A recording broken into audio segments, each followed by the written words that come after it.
What's good, y'all? Want to give a shout out to all my fearless and true gang out there. Vernon Speaks Sports, K-Stu the GOAT, and we're talking about everything Auburn football and the rest of the SEC. Now, I did a video earlier talking about why I thought Auburn was going to have a top 5 defense. Now, considering all the elements involved, that should be so, because we do believe the offense is going to be much more productive this year. We also believe that we just got better players in certain positions. Now, here is something that I thought about, though, after making the video.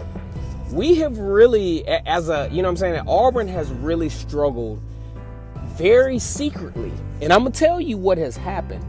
Auburn's defensive lines have been so good that they have actually shielded the fact that haven't been playing stellar at the linebacker position for quite some time. As a matter of fact, we haven't played very well at the linebacker position in a very long time. As a matter of fact, Joshua Bynes back in 2010, he was an okay linebacker. Got drafted, and I think he might be finishing up his NFL career. Really since the Demaryius Thomas, Carlos Dansby tandem back in the early 2000s, Auburn really has not had an elite linebacker. I mean, are we going to consider Casanova McKenzie an elite linebacker? Are we going to consider Chris Frost an elite linebacker? I mean, they were serviceable, but as far as elite, absolutely not. In games like when we play, like when Auburn plays against Alabama or Georgia, these linebackers are an easy target for these tight end mismatches. Like, say, for instance, Nada from this year at Georgia. We're going to get into that in just a second. But we have to admit, Auburn, it is about time. And I'm thinking that Kevin Steele might be on to something this year with having an elite linebacker or having some elite athletic linebackers.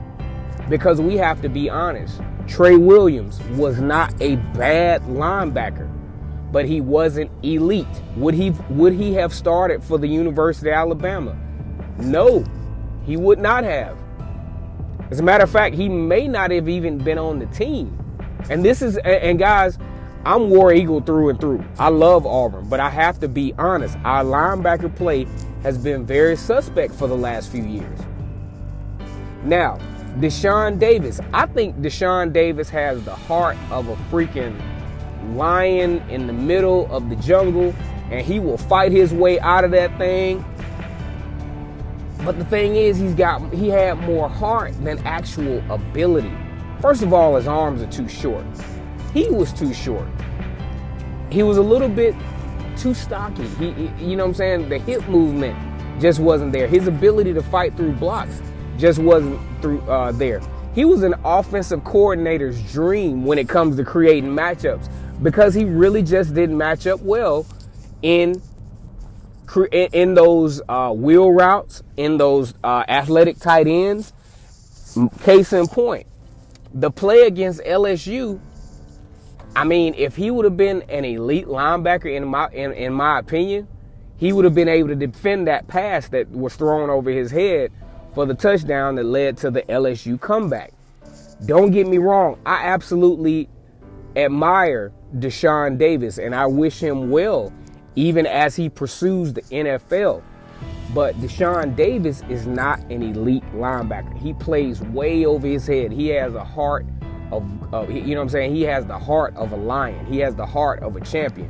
And if he can continue to carry that over to the NFL, he can have him, maybe a 3 to 5 year career, and then come back, say, to Auburn and coach linebackers, or go to the high school or college ranks and coach football long term, baby. But as far as being that elite linebacker, like Takeo Spikes, we got to have that. You know what I'm saying? How many of y'all missed Takeo Spikes as a linebacker? Takeo Spikes was not playing with none of y'all at that linebacker position. You know what I'm saying? Marcellus Marstella all of those guys from back in the day that played elite at that linebacker position. Now, like I said before, to piggyback on the video that I did earlier, I think Auburn will be good on defense anyway, because you have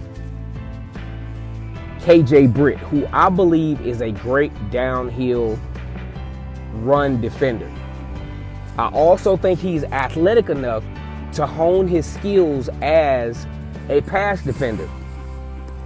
One thing I liked about Owen Pappoe, and I'm going to talk about this in a video a little bit later on, is that he covers a lot of football field. This guy's a very elite athlete. He's a little undersized, but hey, so was Travis Williams when he played on that 2004 Auburn team that went undefeated. However, this guy has a lot of skill. He's very strong. He has great vision, and he has a lot of great closing onto the football. And I think he's going to be very good in pass coverage in that intermediate, for those intermediate routes and in the flat. He's going to give Auburn that elitism that it hasn't seen in a long time. He, along with KJ Britt, are going to be a tandem that I think is going to be similar to that Dontarius Thomas and Carlos Dansby tandem from back in the early 2000s. Now, it's going to be some more content. It's the off season, but we're definitely not taking the off season off. We've got a lot of stuff that's going to be going on. Once again, it's K-Stu the GOAT for Vernon Speaks Sports. And we talking about mostly Auburn football and the rest of the SEC. Want to give my fearless and true gang a big War Eagle. Like, comment, and subscribe. And when you do subscribe, hit that little bell on the side so you'll know when I go on. This is one of your spots for Auburn coverage. You all take it easy. And like I said, I need some more subscribers, baby. Go ahead and subscribe to the channel. You all take it easy.